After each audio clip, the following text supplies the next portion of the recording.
Hi friends, ಹೇಗಿದ್ದೀರಿ ಎಲ್ಲರೂ? ಇವತ್ತಿನ ವಿಡಿಯೋದಲ್ಲಿ ನಾನು ನಿಮಗೆ ಒಂದು ಇಂಪಾರ್ಟೆಂಟ್ ಮಾಹಿತಿಯನ್ನು ನೀಡ್ತಾ ಇದ್ದೇನೆ. ಅದೇನೆಂದರೆ, ಈಗಾಗಲೇ ಆಸ್ಟ್ರೇಲಿಯಾ ಹಾಗೆ ಭಾರತ ವಿರುದ್ಧದ ನಡುವಿನ ಸರಣಿಯಲ್ಲಿ 3 ಪಂದ್ಯಗಳು ಮುಗಿದಿವೆ. ಮೊದಲು ಪರ್ತ್ನಲ್ಲಿ ನಡೆದಿದ್ದಂಥ ಪಂದ್ಯದಲ್ಲಿ ಭಾರತ ಪಂದ್ಯವನ್ನು ಗೆದ್ದುಕೊಂಡಿತ್ತು. 295 ರನ್ಗಳ ಅಂತರದಿಂದ ಭರ್ಜರಿ ಗೆಲುವನ್ನು ಸಾಧಿಸಿತ್ತು. ಆನಂತರ ಆಡಿಲೇಡ್ನಲ್ಲಿ ನಡೆದಂಥ 2ನೇ ಟೆಸ್ಟ್ ಮ್ಯಾಚ್ನಲ್ಲಿ ಆಸ್ಟ್ರೇಲಿಯಾ ಗೆದ್ದುಕೊಂಡಿತ್ತು. ಅದು ಕೂಡ ಭರ್ಜರಿ 10 ವಿಕೆಟ್ಗಳಿಂದ ಪಂದ್ಯವನ್ನು ತನ್ನದಾಗಿಸಿಕೊಂಡಿತ್ತು. ಇನ್ನು 3ನೇದಾಗಿ ಗಾಬಾದಲ್ಲಿ ನಡೆದಂಥ 3ನೇ ಪಂದ್ಯದಲ್ಲಿ ಯಾರು ಗೆಲ್ತಾರೆ ಅವರು ಸರಣಿಯಲ್ಲಿ ಲೀಡನ್ನು ಸಾಧಿಸ್ತಾ ಇದ್ರು. ಆದರೆ ಅಂದುಕೊಂಡಂತೆ ಆ ಮ್ಯಾಚು ಡ್ರಾ ಆಗಿದೆ. ಡ್ರಾ ಆಗಲು ನಾನಾ ಕಾರಣಗಳು ಇದ್ದವು. ಅದರಲ್ಲಿ ಫಾಲೋ ಆನ್ ಕೂಡ ತಪ್ಪಿಸಿಕೊಂಡಿದ್ದು ಭಾರತಕ್ಕೆ ಪ್ಲಸ್ ಆಯಿತು. ಮೊದಲನೇದಾಗಿ ಟಾಸ್ ಸೋತು ಬ್ಯಾಟಿಂಗ್ಗೆ ಇಳಿದಿದ್ದಂಥ ಆಸ್ಟ್ರೇಲಿಯಾ ತಂಡ ಭರ್ಜರಿ ರನ್ಗಳನ್ನು ಕಲೆ ಹಾಕಿತ್ತು. 445 ರನ್ಗಳ ಟಾರ್ಗೆಟನ್ನು ನೀಡಿತ್ತು. ಇದನ್ನು ಬೆನ್ನತ್ತಿದಂಥ ಟೀಮ್ ಇಂಡಿಯಾ ಪರ ಯಾವುದೇ ಆಟಗಾರರು ಕ್ರೀಸ್ ಕಚ್ಚಿ ನಿಂತು ಆಡಲಿಲ್ಲ. ರವೀಂದ್ರ ಜಡೇಜಾ ಹಾಗೆ KL ರಾಹುಲ್ ಉತ್ತಮ ರೀತಿಯಲ್ಲಿ ಮಾತ್ರ ಆಡಿದರು. ಆನಂತರ 10ನೇ ವಿಕೆಟ್ಗೆ ಜೊತೆಯಾಗಿದ್ದಂಥ ಜಸ್ಪ್ರೀತ್ ಬುಮ್ರಾ ಮತ್ತು ಆಕಾಶ್ ದೀಪ್ ಇಬ್ಬರು ಉತ್ತಮ ಜೊತೆಯಾಟವಾಡಿ 31 ರನ್ಗಳ ಕೊಡುಗೆ ನೀಡಿದರು. ಇದರ ಪರಿಣಾಮವಾಗಿ ಫಾಲೋ ಆನ್ನಿಂದ ಭಾರತ ತಪ್ಪಿಸಿಕೊಳ್ತು.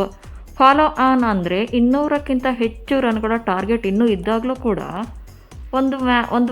ಒಂದು ತಂಡ ಆಲ್ಔಟ್ ಆದರೆ ಮತ್ತೆ ಆ 200+ ರನ್ಗಳನ್ನು ಚೇಸ್ ಮಾಡೋಕ್ಕೆ ಆಸ್ಟ್ರೇಲಿಯಾ ತಂಡ ಆಹ್ವಾನವನ್ನು ನೀಡ್ತಾ ಇತ್ತು ಭಾರತಕ್ಕೆ. ಅಂದರೆ ಭಾರತ ಇಲ್ಲಿ 200ಕ್ಕಿಂತ ಕಡಿಮೆ ರನ್ಗಳನ್ನು ಅಂತರವನ್ನು ನೀಡಿ ಚೇಸ್ ಮಾಡಿತ್ತು. ಹೀಗಾಗಿ ಅನಿವಾರ್ಯವಾಗಿ ಆಸ್ಟ್ರೇಲಿಯಾ ತಂಡ ಮತ್ತೆ ಬ್ಯಾಟಿಂಗನ್ನು ಶುರು ಮಾಡಿತು.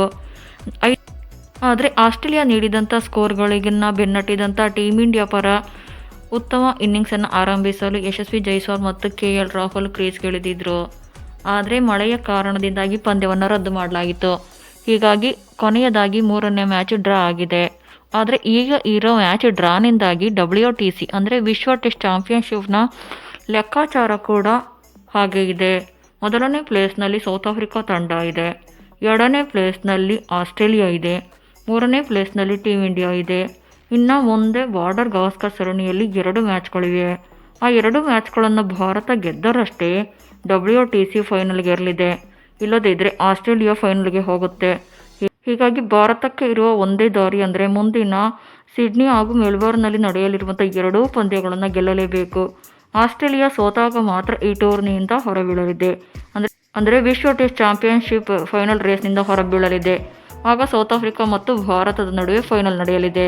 ಇಲ್ಲದೇ ಇದ್ದರೆ ಆಸ್ಟ್ರೇಲಿಯಾ 2ನೇ ಸ್ಥಾನಕ್ಕೆ ಹೋಗಲಿದೆ. ನಮಸ್ಕಾರ.